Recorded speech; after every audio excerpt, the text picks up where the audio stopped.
What is up, everybody? Happy Tuesday. I hope y'all are having a great day. John, welcome to the Fantasy Tap. Wow, so glad to be here. Thank you for having me. Oh, you're very welcome, sir. It's almost like I'm here every time. Anyways, welcome to the Fantasy Tap. My name is Michael. Again, this is John. We are super excited to have you today. Talk some fantasy football, talk beer, drink beer, laugh, talk more jokes. Fantasy football, make really bad jokes that probably won't hit most of the time, but we think we're funny. Yeah, and at least we got a good show for you guys today. Yep. We're going to finish up our rookies with the tight ends and quarterbacks. Ooh. And then, get into what's going to go on with Joe Burrow. Yeah. All the other great quarterbacks that ended the draft this year. So let's see what we can do with that. We do have some news for the league. Cool news drop. One day. Yeah. If you're a producer, make that for us, and we'd love to have it. But yeah, so we have a cool announcement today. After yesterday's mock draft, which we do live mock drafts every Sunday on YouTube Live and Instagram. We do release them on the podcast as well, but we do those on Sunday. But anyways, after yesterday's mock draft, we had a few listeners joined in on the mock draft with us, and one of them asked me, why don't we do a listener league? And I talked to John. John talked to me. And we think that's a pretty good idea. Yeah. So what we're going to do is we're going to take it as a first come, first serve basis. So if you guys are listening to this right now and you want to join in and play some fantasy with or against us, depending on how many people we have, we might just do one league where we team share and go against you guys, or we both might take a spot and do multiple leagues. So just hit us up on any of our social media on Twitter or Instagram at the Fantasy Tap, or send us an email to thefantasytap@gmail.com. And just let us know you want a spot. And as those leagues get created, it'll be first come, first serve. So make sure you get in there soon. Yeah, and what I'm thinking about, and I haven't really talked to John about this, so this is going to be news to him, but I'm thinking about maybe our last Sunday Live mock draft is actually going to be our legitimate listener league draft. Yeah, no, we did talk about that actually. And we said it was a great idea. Oh, we did. Yeah, I forgot about that. But yeah, so, let's just see how many people we can get in and how many leagues we need to make. We'd like to keep everyone going. And if you guys have any friends that you want to, show that you're better than, invite them to the league as well. Again, first come, first serve. So get those names in there. I know I didn't talk to John about this because I wasn't going to say anything, but there will be a prize. There will be a prize. Possibly some signed memorabilia, maybe a signed football or something like that, to the winner. So, yeah, let's see. Let's put something behind it and get some value to the league. Yeah. We could also do some buy-ins, but just get those names in there. So today's beer of the day is actually going to be the Sandbar Sunday by Islamorada Brewing Company. This was brought to us by a certain someone. You wanna tell us who brought it to us? I'm not certain someone. Oh. Yeah. My honeymoon got canceled. So my wife and I decided to take a little quick honeymoon, honeymoon down to the Keys. And, I've seen and actually I've had Islamorada beer company's beer before, but we were driving right by and it was there. So we stopped, got some beers, brought them back. Now they're here. So, but that is, it's the Sandbar Sunday American Wheat Ale. Good beer so far. Yeah, so far so good. You kind of screwed up. It says here right at the bottom of the can that you should be enjoying with a key lime wedge, and you brought me beer but no key limes. I'm sorry. It's all right. Next time. I've never had a key lime. I've only had key lime pie. I'm assuming it's pretty much the same thing. Yeah, I don't know the difference. What one's from the Keys? Yeah, it's probably a smaller lime or something like that. Sounds about right. So, anyways, but today we are going to get to our show overview real quick. We are going to, we've got some news.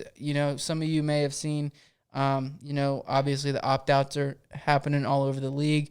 We're going to get into that a little bit. Then we're going to jump in to our rookie quarterbacks and rookie tight ends, the ones that, stick out the most to us, maybe have some fantasy value this year. Maybe they don't. Maybe some dynasty value. Maybe they don't. Yeah. We'll get into it. And then to wrap the show up, we'll talk a quick segment or have a quick segment on COVID and how it's going to impact your leagues, your fantasy football leagues, and what you should do to prevent it. That way, it doesn't impact them as much as it may. Yeah, So, and that way you guys know, can have some things set up beforehand in case the season ends up canceling halfway through, how you guys can still assign winners, and how to communicate to each other and come up with what works for the best for that league, because everyone's going to be different. Exactly. So, but anyways, let's get into our first piece of news, and that is Jordan Reed signed a 1-year deal with the 49ers. How do you feel about that, John? I'm actually kind of interested with it. I do know that the 49ers and George Kittle have been talking about his contract negotiations, and though they did offer him to be the highest paid tight end, he still wanted a little bit more. So I kind of find it funny that the next day they go out and signed another tight end. That's not for me to say that I think George Kittle is going to hold out or we're going to have any weird things going on with him, but it does give them another highly talented, though very injury-prone tight end on their roster who should, just him being there should see some targets. He's very talented. It's just those injuries and concussions that he needs to watch out for, but he is healthy as of right now. Yeah, I mean he's definitely a very talented and has shown flashes, that he is a very talented tight end. But big question, can he stay healthy? He's never played a full season. The most he's ever played is 14 games. And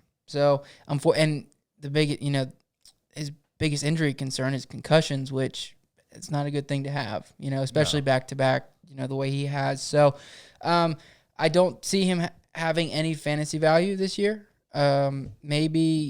Maybe if he can stay healthy and Kittle gets hurt or, banged up or whatever, he may have some fantasy value then, but I'm not, no matter how deep the league, I'm not really drafting him. Yeah, no, he's not going to have any fantasy value in himself. I just see him, and this is me personally, I see him taking, even though it's very small, just a handful of targets away from where you would think Kittle would be,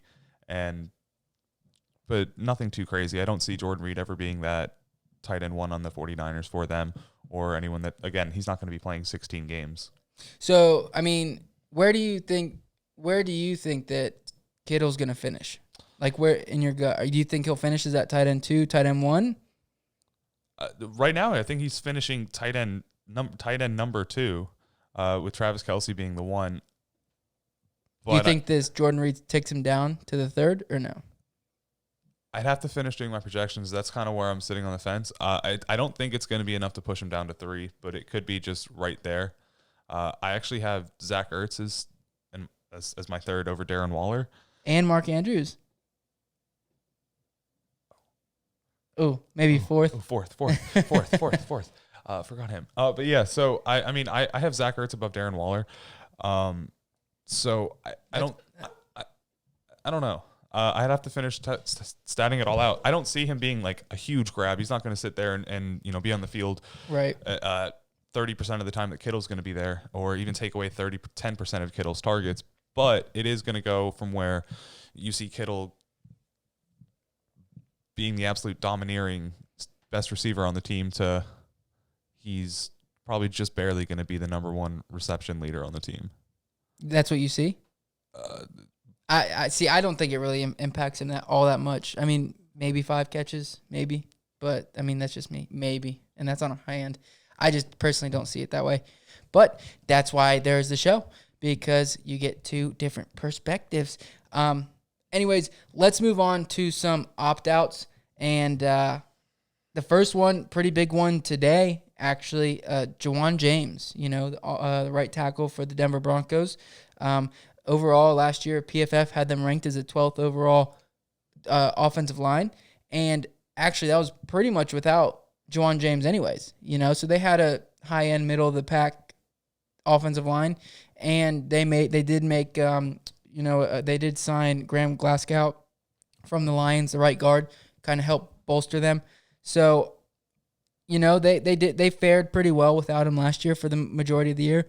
I don't think it's going to hurt them tremendously. I definitely think hurts them a little bit, but I don't see it impacting them because they proved last year, that they could get along without him. So, what are your thoughts, John? He's one of the better offensive linemen we've seen, opt out. Like you said, he's only played 3 games last season, but he is someone who's very talented. He was drafted to be a stud. So it's still sad. The Broncos, were probably pretty happy to have him coming to them this season, but take what you can get, and it is what it is. I think they'll still be fine. Yeah. I mean, not going to knock down anybody's capital too no, much, not at all. defending. Honestly, not at all. You're not expecting. I mean, once you get to such a medium tier of offensive linemen, they're all kind of just the same. I mean, once you get out of those elites or those greats, they can only get so bad.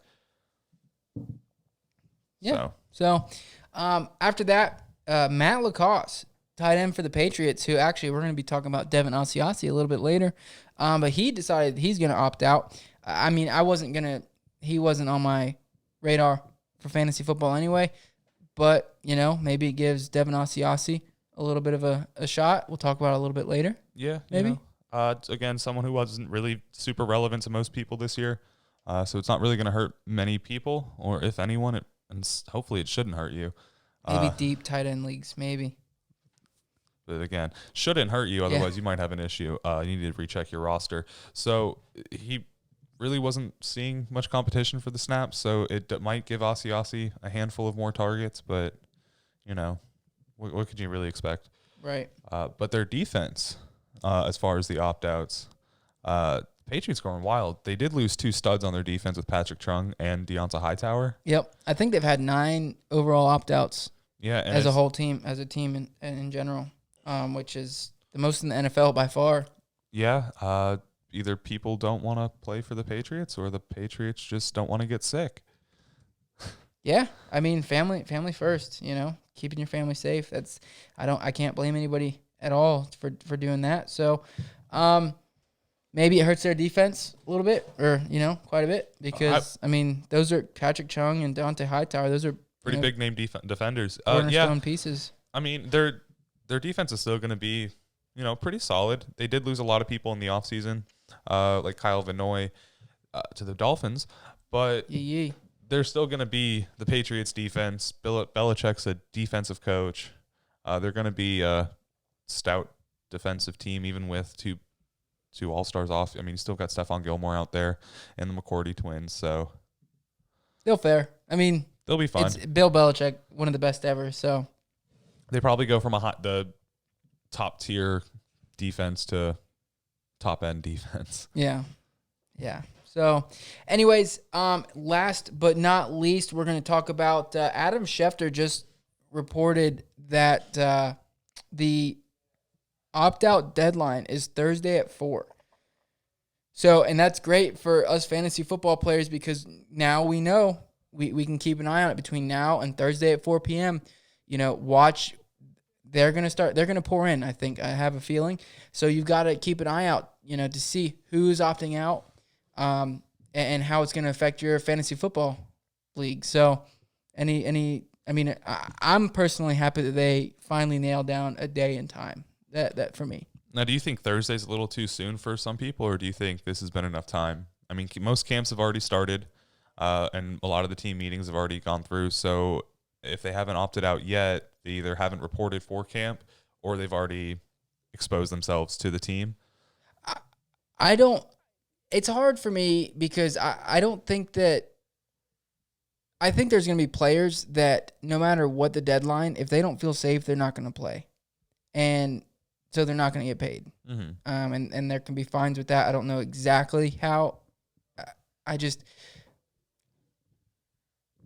for fantasy football reasons, I'm glad they've set a deadline, but I think players are going to continue to opt out even after. May not be as many. I think they'll make up their mind. It's a hard decision. And I've never been in their shoes, obviously. Yeah. Now, do you think there's going to be any players that opt out that 2 weeks into the season see that maybe COVID, they can't come back? Do you think you think they're going to be regretting it, or they're just going to live with their choices? Oh, they're living with it, especially the ones who have already opted out. Yeah. They knew what they wanted, and they made the bed. So, and truthfully, if they're already opting out, players that have already said, I'm not playing, they know they made up their mind. They know that it's not worth the risk to them. So, Yeah. and that is completely respectable, and I completely understand that. So, but anyways, that's it. That's it for the news. Let's get into our rookie quarterbacks, baby. Woo! Joe Burrow. All right. So as a lot of people know, the quarterback is one of the most important positions on your fantasy team and your football team. Ask Pat McAfee. Punter is the most important position. So your quarterback's going to be one of your most important positions on your fantasy and your actual football team. And so when you see quarterbacks going in that first round or early second round, that usually means they're going to be seeing some play time either this season, next season, rarely the season after. So they're going to be seeing the field soon. And what it takes is you got to look at what kind of opportunity they're walking into. Are they given the first starting quarterback role? Or are they walking into being understudy to someone? Are they walking into a position where they're going to be fighting for a position? So just to understand where your quarterback sits is super important. And the first quarterback that was drafted last season, as everyone knows, was Mr. Joe Burrow himself. Coming out of LSU. 101. Coming out of LSU, his last 2 seasons, before his prior 2 seasons with the Ohio State, Joe actually threw in his junior season 219 completions on 379 attempts for 2,894 yards with only 16 touchdowns. It was a average. It absolutely was a 7.6 yards per attempt run. Now, but when you look at his senior season, his highlight season, his record-breaking, possibly the best season, possibly the best statistical quarterback season for a collegiate athlete. You got 402 completions on 571 attempts, 5,671 yards and 60 touchdowns, which gives him a 10.8 yards per attempt. So he was bombing the ball out. And he added 5 rushing touchdowns. Yeah, and he had 5 rushing touchdowns. I think his past 2 years he had 150 rushing yards, roughly. No, he ran for 368 last year. 150 attempps. No, I don't have that stat in front of me. I'm sorry. No, he ran. He did run his junior year for almost 399 yards, almost 400 yards, and his senior 368 yards, 5 touchdowns. So he can get it done with his legs, and I think that's part of his upside. He's obviously he's not a running quarterback, but if he needs to get out of the pocket, if he needs to extend the play, which I think helped him. You saw it throughout the playoffs in college last year in the championship. He can extend plays with his legs, and he can take off and run, get the first down, get the touchdown. So I think that's part of his fantasy football upside because as we know, rushing yards, every 10 rushing yards is 1 point compared to their every 25 passing yards is 1 point. So gives him a little extra boost there. In the future, I don't see him as too much of a fantasy asset. I mean, he could help in like 2 quarterback leagues, maybe on a bye week, or if you're streaming quarterbacks this year. Yeah. And actually, John and I were talking earlier about his ceiling. And what do you think his ceiling is, John? Personally, him this season, I just see him as a solid QB2. And he has really, really, really, really low quarterback. Really low, like 12. Like quarterback 12 upside, in my opinion. Possibly into the 10 mark on a really great season with the team he's given. Mm-hmm. That's not just based on his talent or maybe the high end of a 2. And that's his ceiling, with his floor being a 30. Yeah. Well in the 30s. And that's mainly just due with the team. I mean, you're walking into the Bengals, who have the 31st last year had the 31st ranked offensive line. Terrible. They do have the addition of Jonah Williams, but they did lose Andrew Whitworth in the offseason. So their offensive line isn't really there to protect him. I never saw Andy Dalton as a bad quarterback, and I actually think Andy Dalton's a rather talented quarterback. So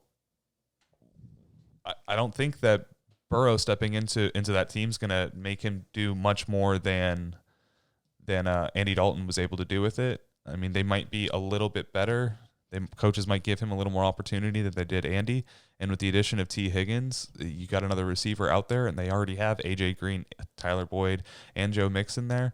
I just don't see him coming out. He had a mediocre junior season year and just an incredible senior season year in college, but I don't think that senior season was his real upside.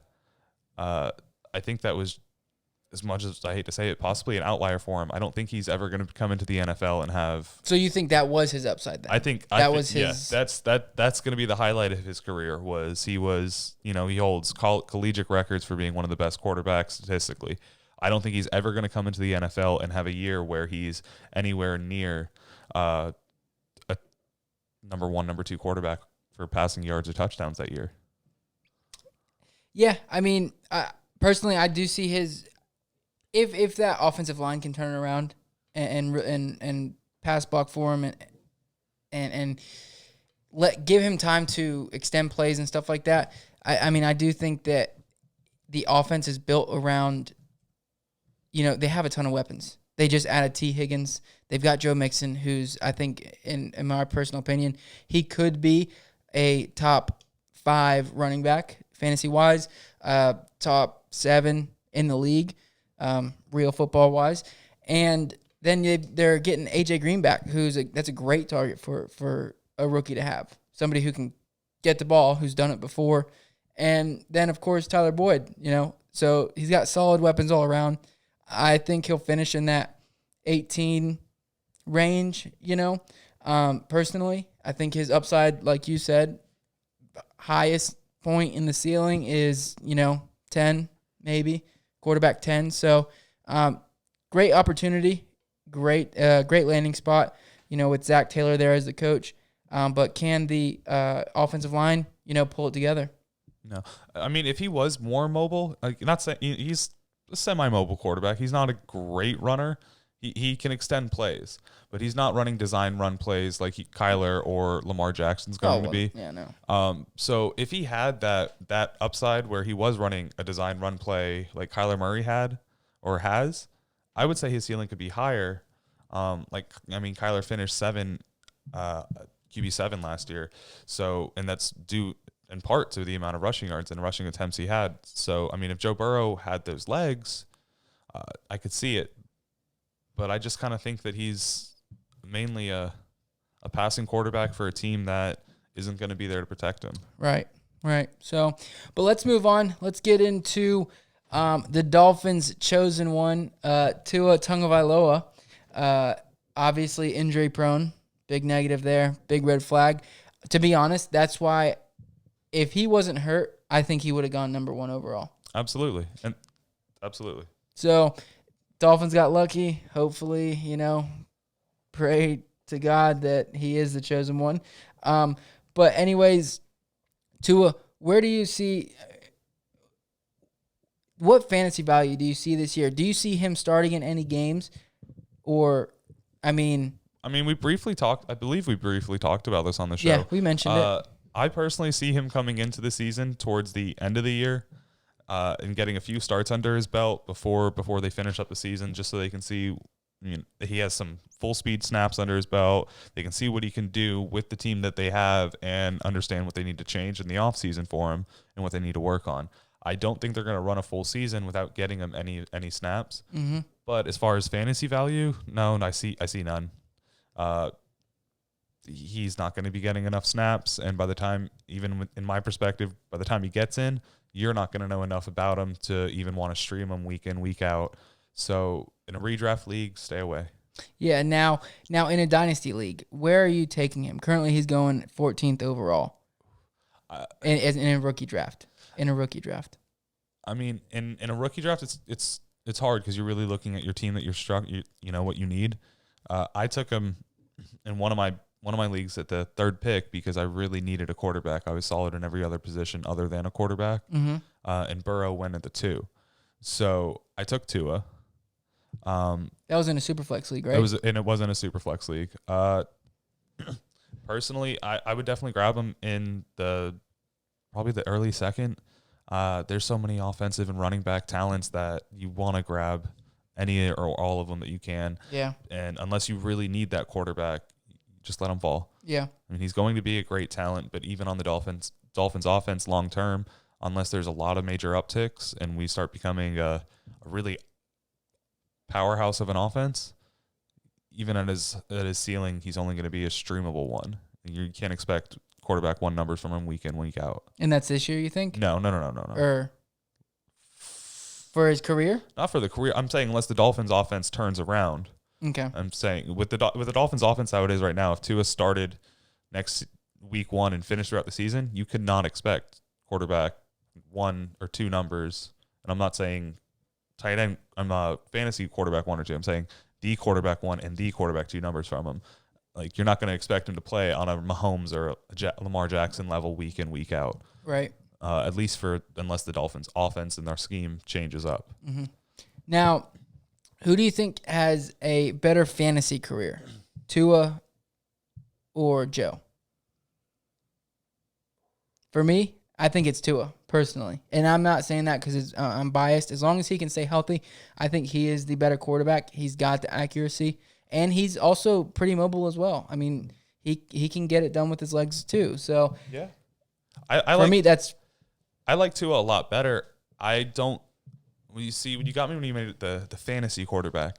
See, I think Joe Burrow could be more of a gunslinger, rack up yards, rack up touchdowns, rack up points fantasy wise. Mm-hmm. I think Tua is more of a game winner. I think Tua is gonna be more of a, I don't need to get an extra 200 passing yards this game if I can just secure the game, run the ball down the field, and kill clock and get the W. Right. I see Burrow being someone who's going to be more like, I can win this game by bombing the ball out. So it also goes up to the coaching. Brian Flores seems to be someone who wants to put points on the board and keep putting points on the board. So hopefully if they stay that way, then yeah, maybe Tua. But if it turns into just an offense where they're trying to win games, I think Burrow has more of that gunslinger in him.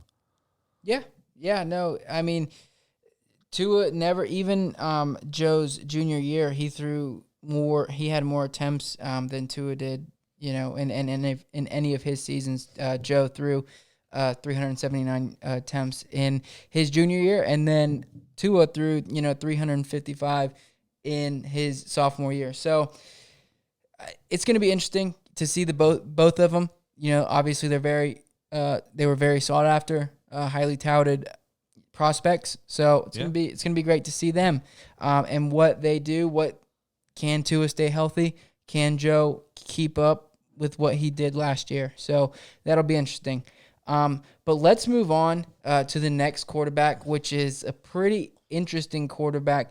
This guy was supposed to be, the next big thing. Everybody was, last year, his junior year, I believe, he was going to come out of college, and he was supposed to be, I believe, a top 10 pick is where everybody was, projecting him. Mm-hmm. He decided to stay back at Oregon, and Dummy. Yeah, and that's Justin Herbert. What are your thoughts on Justin? Do you like where he landed in LA? Yeah. With the Chargers? Yeah, I think the Chargers are actually a really good fit for him. I don't want to say he comps Phillip Rivers, but Phillip Rivers is someone who can throw the ball downfield deep. He dumps it off short. He can move the ball around. And Justin Herbert's someone who's, one of his biggest things that people were talking about for him is his arm strength and getting the ball out there. But I mean, last year he threw for 3,400 yards on 286 attempts with 32 touchdowns. I'd like to say he has upside. It's just, is he going to, I mean, this year he's not going to be playing week 1. We don't know when he's going to be starting. It's kind of a Tua situation where you don't know his path towards a starting role. Right. It's not so clear cut. But I do think that he will end up being the Chargers starting quarterback, at least by the end of the season. Going into the next season, we're all going to know he's the starter. Mm-hmm. So hopefully with Mike Williams, Keenan Allen, he's got some weapons there. Austin Eckler, he's got a weapon in. If he can get in, yeah, he could be great. Yeah, I didn't like him coming into the draft personally. I think he was, overrated. His decision making was definitely, one that I questioned. He didn't always have. He looked good on tape, and then sometimes you're just like, why did you make that throw? He didn't throw too many interceptions. He threw 8 last year, or I'm sorry, 6 last year on 32 touchdowns, which is great. But go ahead. I was gonna say, if you watch his film, he just has a lot of like misses. Yeah, just whiffs. Mm-hmm. And I mean, he didn't have a bad completion percentage last year. I mean, almost 67%, 66.8. So, 59 the year before though. So I don't think it's gonna translate to the NFL. I do think he was overrated personally. I could be completely wrong. I'm obviously this year, like you said, he's not gonna have. He's kind of with COVID and everything. He's kind of in the same situation as Tua, where they've already got a vet in front of him, and there's no reason for Anthony Lynn and the Chargers to throw him out there. So I mean, I could see him getting in halfway through the season, depending on their record and kind of where they're going. But I don't see him having many fantasy or much fantasy value, or if any, really this year. And I haven't drafted him or touched him in any dynasty leagues. So no, I mean, if you've got an empty taxi spot and he's on a waiver in a dynasty league, I would throw him in there. You saw that Phillip Rivers could be someone who's extremely fantasy relevant with that in that San Diego or LA offense. And I mean, even though their line hasn't been great for years, you've still seen Phillip Rivers be able to be productive fantasy wise. They had a sorry. They're you good over there? Sorry, I'm like choking. Oh no. The offensive line hasn't been ranked outside of the top 24 or the bottom 24 since 2014. And so that's at least 6 years. And that's even with their additions of Trey Turner on the offensive line, who's from the Panthers, and then signing Brian Beluga in the offseason as well. They're still ranked in the bottom 30. Wow. So it's funny, the top 3 quarterbacks that were in the draft were actually drafted by the Dolphins, the Bengals, and the Chargers, who also have the 32nd, 31st, and 30th ranked offensive lines. So it seems like all 3 of them are going to be running into a lot of running away from defenders this year or next year, depending on when they actually get in there. So I think he's got just as much weapons as Joe Burrow has on his team, if not, a little more stout, with their tight ends being good too. So I think that Justin Herbert can come in here and actually be someone who's could be pretty good. I actually like him. I like watching Oregon play. I think there's someone that gets the ball around a lot. I mean, I don't know if it's just the flashy uniforms for me or not. Yeah, it's pretty cool. But I'd like to say that I've got more hope for Herbert, who was drafted later in the draft. I like Herbert because he wasn't the first overall pick. I think there's way too much pressure on Burrow, and I don't think he's the guy that's going to actually measure up to it. I think Tua should have went the 1, Herbert should have went the 2nd, and then Burrow should have went the 3rd. Ooh. At least like full talent wise. I think it was just as great as LSU's team was last year that Burrow was just a benefactor? Beneficiary, Beneficiary. baby. But anyways, let's move on to our next quarterback, which is a very interesting quarterback. Everybody was scratching their head when this pick was made. Aaron Rodgers was drinking tequila. He should have grabbed Islamorada Beer Company's Sandbar Sunday, but that's just my prerogative. But anyways, Jordan Love, drafted the 26th overall. The Packers traded up for him. And what's interesting is Matt LaFleur just came out yesterday and said that he sees Aaron Rodgers around for a long time. Now, John and I were talking a little bit earlier, and he's got this crazy flat earth Tin hat theory. Yeah, flat earth-esque theory as to why the Packers drafted Jordan Love. So let's hear this crazy hot take, and hopefully we don't lose any listeners. Well, I mean, you're the one that made me say it, so we're going to go with it anyways. So, long story short, far tin hat theory, possibly, so the Packers made it to the NFC Championship last year and lost narrowly. They don't have a lot of holes on their team except for wide receiver, like everyone knows, and obviously like Aaron Rodgers was hoping they would have taken. But Aaron is someone who's getting older. We watched the Steelers crumble last year as soon as Big Ben went down, and the only thing holding them back was their quarterback play.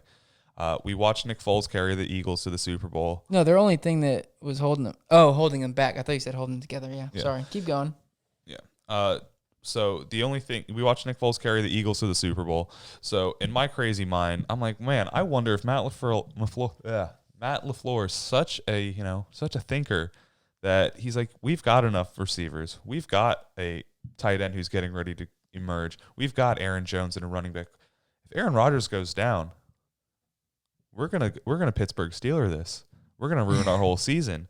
Let's draft someone who's extremely talented, a first-round quarterback that was, I don't know why they traded up for him. I can't. That's not part of this theory, and lost their fourth-round pick.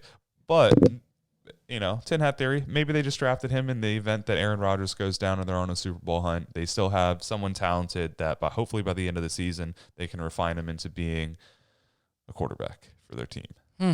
Very interesting, John. Very interesting. But anyways, please, that's not. We are smart. I promise. Tin hat. Yeah. So, anyways, Jordan Love went to Utah State last year. He threw 473 times, completed 293 of those, threw for just over 3,400 yards, with 20 touchdowns, but a ton of interceptions, 17. Yeah, so that 20 for 17 touchdowns. That's quite a bit. Yeah, you're almost throwing a touchdown and an Jameis Winston. He was going 30 for 30, but If you look back though, he hasn't done that. It's not normal for him. That's not his normal. He only played 3 seasons with Utah, but his year prior to that, he actually threw 32 touchdowns, and I do not have my interceptions. 6 interceptions on that. I got you. So that's completely way different from what we're looking at. And I don't know. I didn't watch a lot of Jordan Love tape. I didn't watch a lot of Utah State playing this college season, so I can't tell you if it was me personally thinking it's his reads, the defenders, tip passes, or what's going on. But I'd like to believe that he's someone who can actually be relevant. He's got super high upside. I think that down the road, when Aaron Rodgers does, because, they did the same thing with Aaron Rodgers. When Brett Favre was a quarterback, they took Aaron Rodgers, relatively high. And yeah, they took him in the first. Yeah. And let him sit for 2 full years before he got to play in. Yeah, so, that's potentially what they're doing. Here, they actually took Aaron Rodgers at the 124. So 2 picks before Jordan Love. So maybe there's something going on there. But, fantasy-wise, obviously no value this year. If you do have a taxi squad spot, pick him up, throw him on the taxi squad, let him sit there for a couple years, kind of see how it actually plays out in Green Bay. And then go from there. But, John, you want to get into our final quarterback that we are going to be talking about? Yeah, so this last quarterback, someone who also kind of walked into a weird situation, and people are questioning why they took him so early, but we're talking about Jalen Hurts. To going over to the Eagles, he's coming out of Oklahoma. So, they put out some good quarterbacks. Yeah, well, originally he was from Alabama. Yeah, well, we got someone else starting over him now. We got the guy. Yeah, but he was there for 3 years. The majority of his career was in Alabama. He won a national championship, helped them get to their second national championship when, the year after he got hurt. You get what I'm saying? Yeah. When Tua got hurt and then he came in, it was a real tearjerker moment. So Nick Foles? Huh? Nick Foles? Oh, he's not going to be Nick Foles. You think so? No, I don't. Actually, I think he's got a really interesting career ahead of him. Yep. Right when he was drafted, the Eagles coaches, I don't remember which one it was, but actually came out and said they drafted him to be a gadget player like Taysom Hill. But instantly after that, Hurts came out and said that he is trying to be the best quarterback that he can be, which was kind of being really nice way of saying, I'm here to play quarterback. Please play me at quarterback. I need to play quarterback. I want that quarterback money. So I'd like to see that Jalen Hurts goes out there and does pretty well. I don't see him playing this year unless Carson Wentz goes down. I don't have a 10-hat theory about the Eagles drafting him early to be Nick Foles. But last season he did have 237 completions on 340 attempts for 3,851 yards and 32 touchdowns. So he was scoring the ball pretty well. He was moving it around. I think he's got a good arm. I think he's a smart player. He's a good reader. He can read the field pretty well. The biggest thing I think with him is his perseverance. I mean, most quarterbacks would have just been like, you know what, once Tua came in, he should have transferred his junior year. But, you know, he stayed, played out, which I think is great. Doug Peterson was on record saying in May that Nate Suffield is going to be their number 2 QB that he thinks. So, I mean, just keep an eye on him. Kind of a similar situation with Jordan Love. If you have a taxi squad and you're in a dynasty league, throw him on that and kind of just see how it plays out. You know, like I said, he's very persevering. Very persevering. Somebody DM me the correct word for that.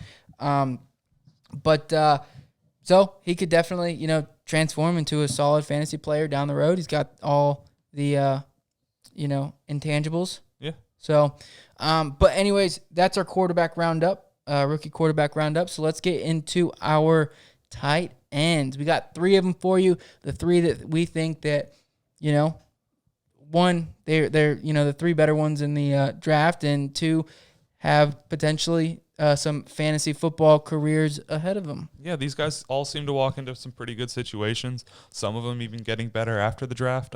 First guy we got up is Devin Asiasi out of UCLA going to the Patriots. And like we mentioned earlier, we did have Matt Lacoste opt out this season, which opened up a handful of opportunities for Asiasi. Yeah. So last year he spent 2 years with UCLA and finished with 771 yards on 50 catches for 5 touchdowns.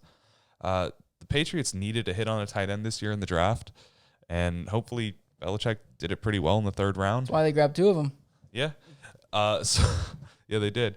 But Asiasi should have a good amount of action in his rookie season. The Patriots' real only receiving tight end going into the draft, not including Matt Lacoste, was Ryan Izzo, but he only had 6 catches for 114 yards last season, and that was only in the first handful of games. I don't remember if he went down to injury or not, but I don't see, you know, Izzo going out there and by the end of the season beating out Asiasi for at least a starting position. It's possible they've been talking about signing Delaney Walker.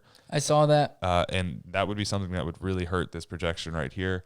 As far as like season finishing, I see him getting around 40 receptions in that area, a little bit more than what you expect from a rookie tight end. But the depth on the depth for a tight end on the Patriots offense right now is just so low. Yeah, that it gives him the opportunity. It's all opportunity for him, and I think with that, he's at least going to end up a low end tight end too. And if he can find the end zone enough and do some yards after catch, he might even end up in that low end of a tight end 1. Yeah, but it would be really it'd be a miracle. It'd be a miracle. It'd be a stretch. He'd really have to either find a connection with Cam Newton or something. Early. But you know, Cam did Greg Olsen in his prime. So, and, you know, good thing about Asiasi is he can block and he can catch. So, you know, having that ability to block is going to get him on the field more. Yeah. So, definitely a big upside there, or potentially. And if he can find that connection with either quarterback, Jarrett Stidham or Cam Newton, which I think it's going to be Cam Newton, but, you know, could flourish into something. I'm not drafting him at all, anywhere, no matter what format. So I'm not drafting any rookie tight ends. I'm really not drafting any tight ends from the Patriots. Even if Matt Lacoste was still playing, I wasn't going to get anywhere near him. But anyways, let's move on to our second tight end. Is this your guy? Go ahead. Oh yeah, you're right. This is your guy. Yeah, Adam Trautman with UD, baby, Dayton Flyers. Smaller school. He finished his senior year with 70 catches, 904 yards, and 14 touchdowns. I mean, for a tight end in college, that's a pretty good stat line. No matter where they're playing. That's where you lost me. It's not no matter where they're playing. I'm not saying he's at a small school. So it's a great stat line, but even the talent scouts at the draft and the combine and everything like that, he ended up with one of the best catch receptions out of any tight end prior to Dallas Goedert, or before up until Dallas Goedert with like a 90-something catch percentage. So he's a really athletic guy. He's a good blocker. He showed it. And that's actually what he was drafted to be originally was to be a blocking tight end. And you've had Sean Payton even come out and say in the Zoom call right after he was drafted that Trautman is expected to be a wide tight end, which is to be a blocking tight end, and that his hips and his hip motions are lets him get downfield, and so that they're hoping to develop him to be into that mid to deep threat receiving tight end. So I think he's someone who's going to have a lot more value in the future. But he did show that he was pretty dominant on the offensive line in those smaller schools and was able to body those guys. So I think he's at least going to be getting his snaps at the very least this season as a blocking tight end, with the possibilities of getting a handful of reception targets and a handful of touchdowns just based on his body size and his just ability to be out there. You do have Jared Cook out there still, so it's not like he's going to be stepping into a number one role anytime soon. But you'll just have to see what goes on. Yeah, see, for me, I think he was brought in for more of the, athletic side, to be more of a pass catching, as opposed to a blocker, personally. And I think that, obviously I think Drew Brees was his last year, to be honest. But I don't think that, I think that if Jared Cook goes down, maybe Adam Trautman does then have some value in fantasy, because we've seen that connection with Drew Brees and his tight ends before. But definitely, somebody to keep an eye on, as the years progress, maybe next year, the year after, depending on their quarterback situation. Yeah. And Jared Cook, he's old too. He's 16 seasons or 15 seasons or something crazy, especially for a tight end. But, potential to definitely be a solid fantasy tight end, just not this year. So, but anyways, let's move on to our final tight end, one of John's favorites, and that is Cole Kmet. So this is someone who got drafted out of Notre Dame, going to the Bears. Was actually drafted to be their 10th tight end on the roster at the time. They've cut down significantly since then, so lucky for him. He did finish his last season at Notre Dame with 43 catches for 515 yards, 6 touchdowns. He's a big guy. He's 6'4", 261 pounds. He ran a 4.7 40, which has only ever been 10 tight ends in the league that have ever been over 260 pounds and ran over a 4.7. And that puts him in the runnings with Jermaine Kearse, Rob Gronkowski, Jimmy Graham, and someone like, Vance McDonald. But so two of those aren't too bad to be associated with, though. I would think 3 of them are actually pretty great. So which ones? Jermaine Gresham, Jimmy Graham, and Rob Gronkowski. Oh, I thought you said Jermaine Kearse. I might have said it, but I might have said that wrong. So you mean Gresham? I did mean Gresham. All right. So yeah, I think he's just got the intangibles to be an absolute beast. He's someone who's going to be running people over. He's going into the Bears offense. They've, with Mitch Trubisky there, they haven't really relied on a tight end too much, but you've got Nick Foles trying to take out that, take that starting role for him. I also don't think they've had. I mean, they brought in Trey Burton, but he wasn't what they expected to be. So I think they're trying to find that tight end and Cole could be that, that tight end that fills that need. Yeah, maybe. And so, like we were saying today, his immeasurables. He's got that 4.7 40 and the over 260 pounds, which put him with someone who's going to be playing behind Jimmy Graham. He's got old man in front of him. He's going to be going out there and at least getting some handful of receptions and learning from someone who's going to be playing a similar style as him. So hopefully, if him and whoever the quarterback ends up to be in the Bears offense, who I personally believe it's going to be Foles, I think they're going to end up relying on a tight end more, and that even if Kmet doesn't get half of the tight end targets this season, he's going to get more than that 23, which is what you see as a rookie tight end getting on average, is 23 receptions and 3 touchdowns a season. I think he's going to be over that 23 mark. just based on the lack of depth at that position for the team and the fact that he's just someone who's got talent. They drafted him for a reason. They got him in the second round. It's an early talent. It's an early pick for a team that needs to be rebuilding still on the offense. They could have used it somewhere else. So I expect them to use him and hopefully use him well. Beautiful. Personally, I think that, he is the future there. He is the future for that future tight end for that team. Definitely has some serious upside. Obviously, freak athlete, can kind of do it all. So he definitely has a great opportunity. But can they get that quarterback situation figured out? We will find out this year.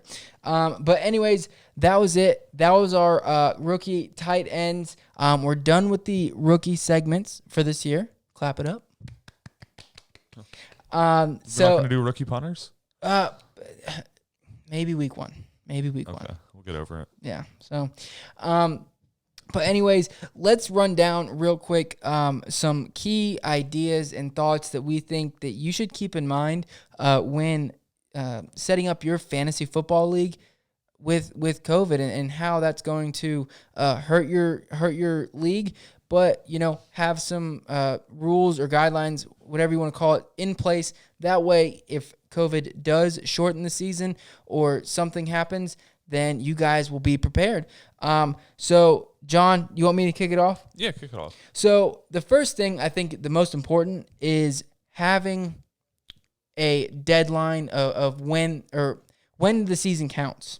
So if we play 8 weeks, for instance, 8 weeks of NFL plays 8 weeks, and you set your deadline to when the season quote unquote counts is 8 weeks. Anytime after that, whoever finishes first, whether it's points overall or however you want to record, anything like that, they're the champions. Or just make sure you have something in place in case it happens. If your whole league decides that maybe the season doesn't, if the season doesn't complete, and the season's null and void, then so be it. So just make sure that you have something in place in case the season isn't fully completed. Yeah, and some options of that might just be like he was saying with that week 8 mark. Set in place with have a league-wide vote set in place. Mm-hmm. If the season only lasts prior to the draft. Yeah, prior to you guys drafting or sending your commissioner any money to hold during the season or however you guys handle it, make sure everyone agrees on the rules. If we agree that if the week ends anytime after week 6, the league counts whoever is the leader at week 6 is it. Boom. So, and that's really all it's going to be. Just make sure everyone agrees because you don't want to have that person nagging and complaining about the money that they've sent, but they want back because, oh, well, it was week 6, but we agreed on week 6, but really, guys? So don't do that. Just have something in place. Make sure everybody's involved, everybody's aware prior to the draft. Just make everything more enjoyable for everybody, easier and less headaches. To keep fantasy football fun. But one of the next things, which I'm a proponent of, whether there is a, preseason or not, draft as late as possible. The season starts September 10th. So with, all the players who are on the COVID exempt list or the IR list and stuff like that, draft as late as possible so what players are on that list, and you can kind of keep an idea of, who's going to be available and who's actually going to be playing week 1, 2, and what their value is going to be. Because exactly. You could be drafting someone, just like you have injuries going in your preseason games. If someone gets hurt in week 3 of preseason or week 4 of preseason, and you did your draft before preseason started, which is fair. I mean, I get it. It happens, but it's part of it. But this is a new situation that we've never dealt with before. So just talk to your commissioners, and if you're one of them yourself, just move your draft to possibly the week before the league starts. Yeah, I would say like I said, September 10th is the first game, so maybe that first week of September, that'd be a great time to draft. Even 2 days before. So, just as close as you guys can get to that September 10th deadline. Next, real quick, have COVID designated IR spots. Now, we were looking at it, and some of the apps that we use don't have those I mean, they have just regular IR spots. Yeah. But make sure, for instance, we're in a Dynasty League. 3 spots on our IR are COVID-only spots. So if a player contracts COVID and he's on the COVID exempt list, then we can put him there. But like I said, and apps may eventually update and they may add these spots, but it's going to have to be on honor-based. So don't go cheating and putting players who are on COVID, but definitely open up those spots so people don't have to drop players because of that. What about opt-outs in Dynasty Leagues? I mean, that counts, have those COVID spots. You think that counts as a COVID spot? Yeah. Okay. So, all right. That's a good question, though. Good question, John. Clap. And then also just remember, personally, for each fantasy coach, we've never seen players that are going to be opting out of a season, or not opting out, I'm sorry, getting a COVID designation mid-season rather than being injured. So this year more than ever, you're going to be looking at handcuffs. Who are the backups? If your guy goes down, who's going to be getting his targets? You just want to make sure you're up to date on not just your team, but everyone behind that person and the rest of the team that they're on. Handcuffs are going to be the name of the game this season, and you don't want your running back to go down and not have anything to back it up or to help you fill that gap. So, but that's it, guys. And you know what? Like I said, have a meeting before, get in a text group, whatever. Start a chat, talk about some things you guys want to implement for this season, because unfortunately it's something we've never seen before. But anyways, let's jump into our beer of the day.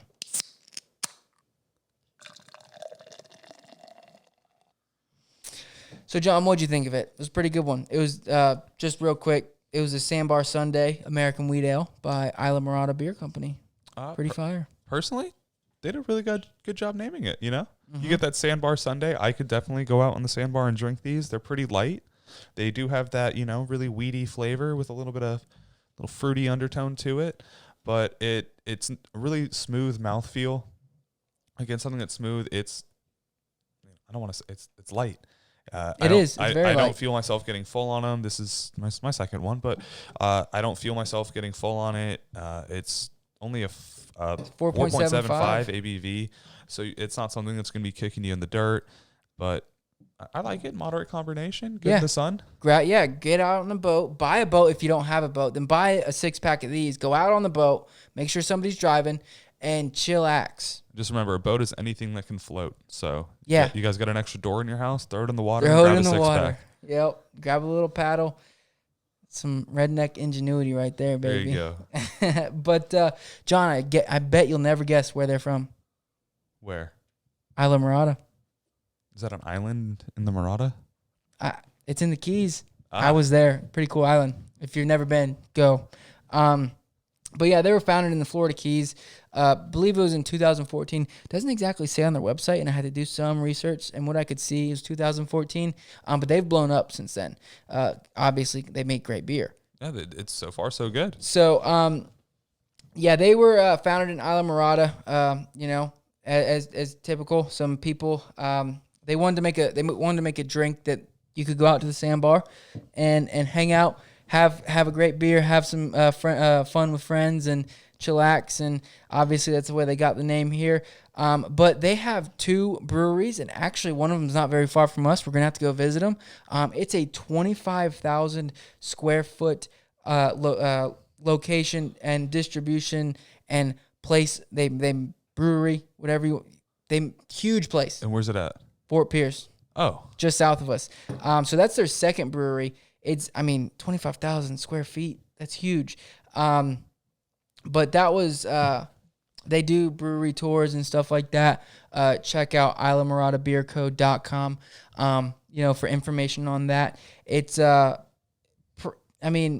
live just north. We live between Fort Pierce and Melbourne. And I've never been to this. No, I haven't been either. We're gonna have to check it out. So, see if we can get a tour going. Yeah. Anyways. Live stream it. Yeah. There we go. That's smart. We can do a mock draft while we live stream and tour the beer company. Boom. So they have, like I said, they have their original brewery down in Islamorada, and then they have their distribution center and brewery in Fort Pierce. in Fort Pierce, Florida. They have a ton of beers. If you go, like I said, if you go to their website, I mean, they've got probably about 15 to 20 beers just sitting here on their website. This one is their most distributed. If you go to their website, check out where to buy, you can type in your zip code and check out where it's at, located around you.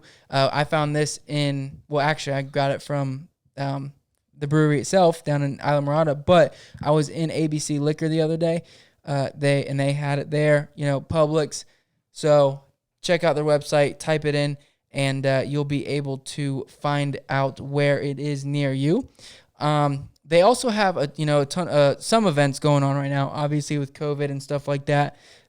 They've kind of limited them, but check out their website if you're either Fort Pierce or in the Keys. See if something's going on around there. Go check them out. On Sunday, we were staying the night. We left on Monday the next day, but Sunday we went to the Bass Pro Shop right down the road, and the line to get out of the Keys was forever. We were staying 1.5 miles down the road, and it took us 30 minutes to get from Bass Pro Shop back to our hotel, and that was 1.5 miles. So what we did, smart people, pulled off to the side, went to Islamorada Beer Co., had a beer, chilled out for a little bit, let traffic die down, then went back to our hotel. Anyways, I think this is a great beer. Nice, like you said, nice and light. Dope can art. They've got a little pelican sitting on a mile mark or a channel marker, little one there. Nice bright yellow.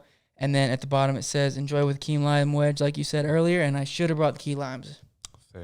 Failure. I know. So, anyways, you got anything else to add about the beer or anything like that? No. I mean, just great beer, like you said. Really light, really smooth. Really calm on the mouthfeel. Little thin mouthfeel that packs a lot of wheat flavor. Mm-hmm. It tastes a lot more weedy than it smells. Yeah. But you also don't smell as much of the fruit undertones as you do taste. Yeah. So it's a really great ride from sip to finish. So yeah, also check them out on their Instagram, Islamorada Beer. It's their Instagram. So got some cool posts, kind of keep you up to date on what's going on around there. John, where do they hit us up on Instagram? So you guys can hit us on Instagram and Twitter at The Fantasy Tap, and hit us on our email at thefantasytap@gmail.com for any of your beer questions, anything you guys want to send us, anything you guys want us to review. You guys can hit us for any fantasy football advice, start-sit questions, mock draft questions. Dating advice? No dating advice. We're both in relationships. Exactly. We're great people to dating advice. We're pretty good at it. We're both really lucky guys. Very. So I stumbled upon it. Yeah, we just happen to fall into things. But so just hit us with any kind of fantasy football or beer questions that you might have, and we'll get back to you. Also, don't forget the Listener League. DM us to join that. We'd love to have you guys. Love you guys. Have a good one. Yep, sounds great.